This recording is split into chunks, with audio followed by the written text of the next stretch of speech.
all of this will also depend on the questions whether the final results will be manipulated or not. Now to the Democratic Republic of Congo, where elections are underway and more than 40 million people are expected to cast their votes.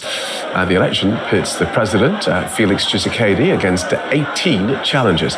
He's hoping to win a second term and is considered the front runner.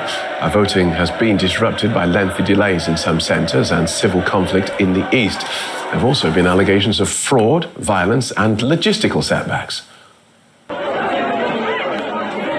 Congolese voters, eager to cast their ballots, grow impatient after hours of waiting.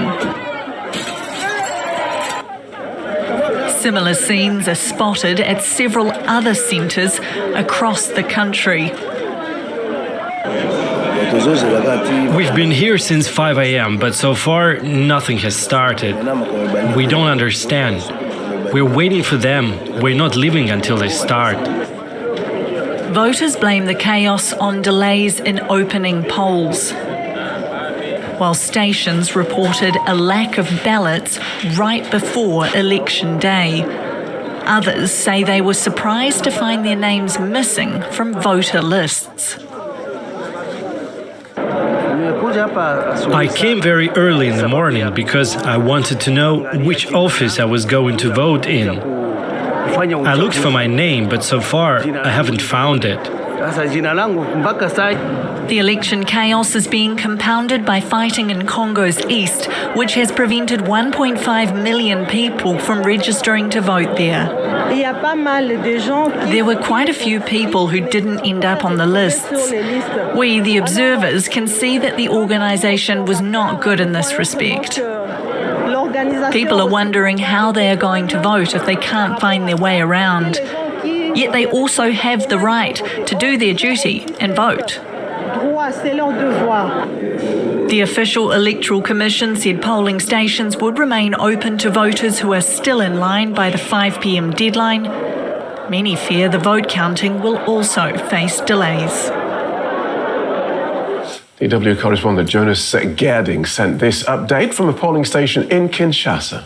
We are in one of the voting stations in the capital of the Congo, in Kinshasa. This is the end of the presidential campaign, where incumbent President Felix Tshisekedi is most likely to be re-elected, but of course the result needs yet to be seen. And this has been a voting station. We have already been in the morning, around 8 o'clock, when voting material arrived very late. Finally, at 2 p.m., people were able to cast their votes, and this is a quite representative picture of what's happening in the country on this day. The voting process is quite chaotic, but it also needs to be acknowledged that there hasn't been any widespread violence today. There have been some cases where voting stations have been ransacked, and it also needs to be said that conflict plays a role because of the war in the East, the ongoing war. This means that around 1.5 million people, they couldn't register, so they weren't even be able to cast their votes. And we can now see that people are still standing here in lines, and this will take still a lot of time. The head of the Electoral Commission allowed people to vote even longer, even though this normally is not foreseen. Let's see whether this will increase credibility of the elections, and of course, all of this will also depend on the questions whether the final results will be manipulated or not. Numéro 20, Monsieur Félix Antoine Tshisekedi Tshilombo. This declaration does not come as a surprise. President Felix Tshisekedi got 12 million votes. His closest competitor, Moise Katumbi, had 3 million. Opposition presidential candidates say the election was rigged. Par ailleurs, some candidates used violence, vandalism and corruption. They intimidated our employees during voting. The aim was to rig the election in their favour. Opposition leaders say they will reject that outcome and they will not even go to court because they believe the Constitutional Court is compromised, so they will take their fight to the streets.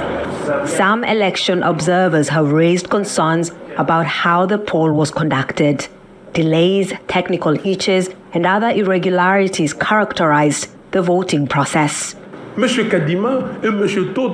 The Electoral Commission president and his team must be arrested. They've thrown the country into disarray. That is why we're telling our supporters to resist.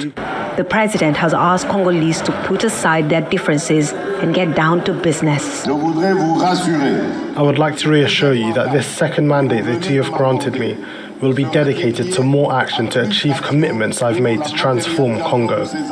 Some analysts say the president's work is cut out for him. He needs to deal with security problems in the East, tame inflation and corruption, and heal a deeply divided nation. Police in Kinshasa pushed back opposition leader Moise Katumbi and his supporters. The crowds are trying to reach the Electoral Commission building in the Congolese capital. From now on, President Felix Tshisekedi must know that we will be coming here every Thursday to protest against what they are doing with the elections process until we have free and credible elections in the country. Protesters are demanding an international audit of the entire Electoral Commission. We are here to say no to the ongoing electoral process which the current president is trying to fix for himself and his people. We refuse this with all our energy. This is why we are protesting. President Felix Tshisekedi won disputed elections in 2019.